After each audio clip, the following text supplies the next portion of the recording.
गीता हमें सिखा रही है, श्रीमद् भगवत गीता किसी एक विशेष युग के लिए नहीं है, ये हर युग के लिए है। हर युग में गीता सभी के काम आने वाली है। तो गीता को सिर्फ ये सोचकर या ये समझकर न रखा जाए कि श्रीमद् भगवत गीता महाभारत युद्ध के दौरान भगवान श्री कृष्ण ने अर्जुन को युद्ध के लिए तैयार करने के लिए सुनाई थी।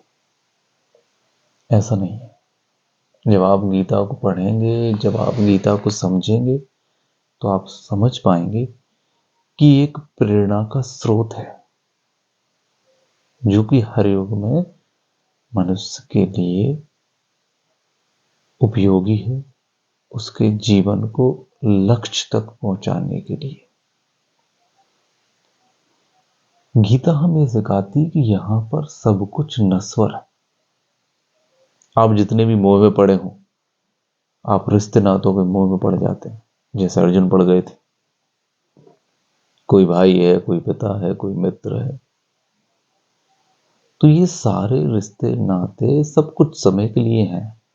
ये माने स्वप्न की भांति है, ये स्वप्न टूटेगा और ये सब बिखर जाएंगे। तो भगवान कृष्ण यही अर्जुन को सिखाना चाह रहे थे कि इन सब का मूल स्रोत मैं हूं।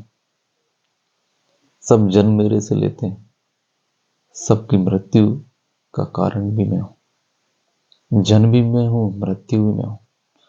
तुम तो सिर्फ एक निमित्त मात्र हो। तो हमें अपने जीवन को किस तरीके से जीना चाहिए?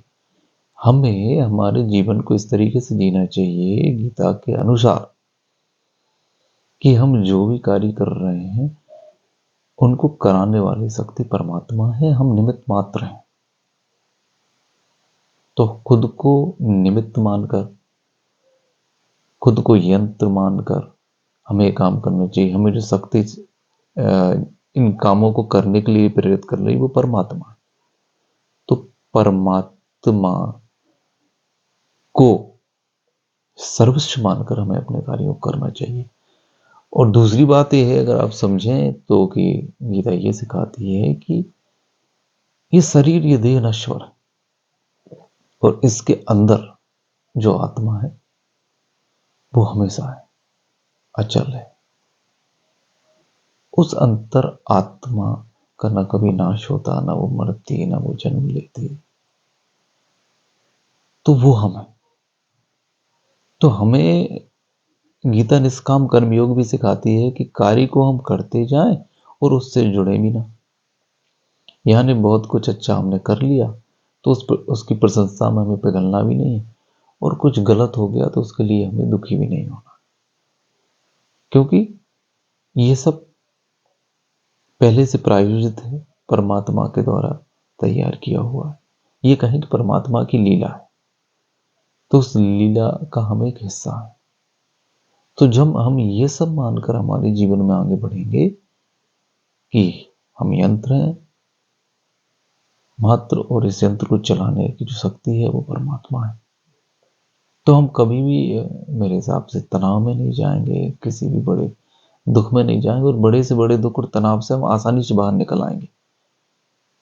क्योंकि फिर हम ये समझ पाएंगे कि यहाँ जो कुछ भी किया गया या जो भी यहाँ हुआ उसको मैंने नहीं किया, मेरा तो सिर्फ इस्तेमाल किया गया है।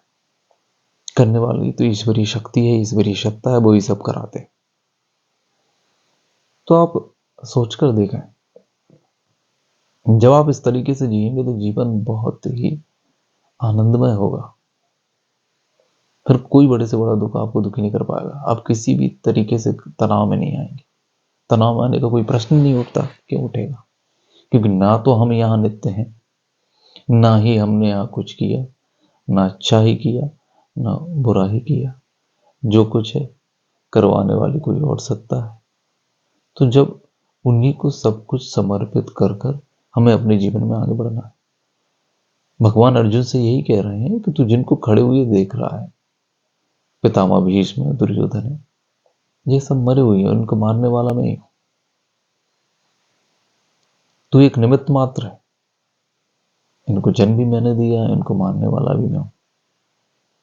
तू तो बस अपना जो कार्य है वो कर, उसमें शामिल मत हो, निष्काम कर्म योग कर। तो कभी भी आप बड़े दुख में हो, बड़े तनाव में हो, तो गीता को पढ़िए और गीता को समझने की कोशिश कीजिए। इस श्रीमद् भगवद गीता हमें यही सिखाती है कि ना हम यहाँ शाश्वत नहीं है। हम एक निश्चित समय के लिए यहाँ हैं और यहाँ से चले जाएंगे, और यहाँ जो भी हम करेंगे वो हम नहीं करेंगे, उसको करवाने वाला परमात्मा ही है। तो परमात्मा को सर्वस्व निछावर कर कर आप अपने जीवन को जीकर देखिए। आप जीवन के मुख्य उद्देश्य को भी पालेंगे और सारे तनाव से मुक्त होकर आप अपने जीवन को व्यतीत कर पाएंगे। धन्यवाद।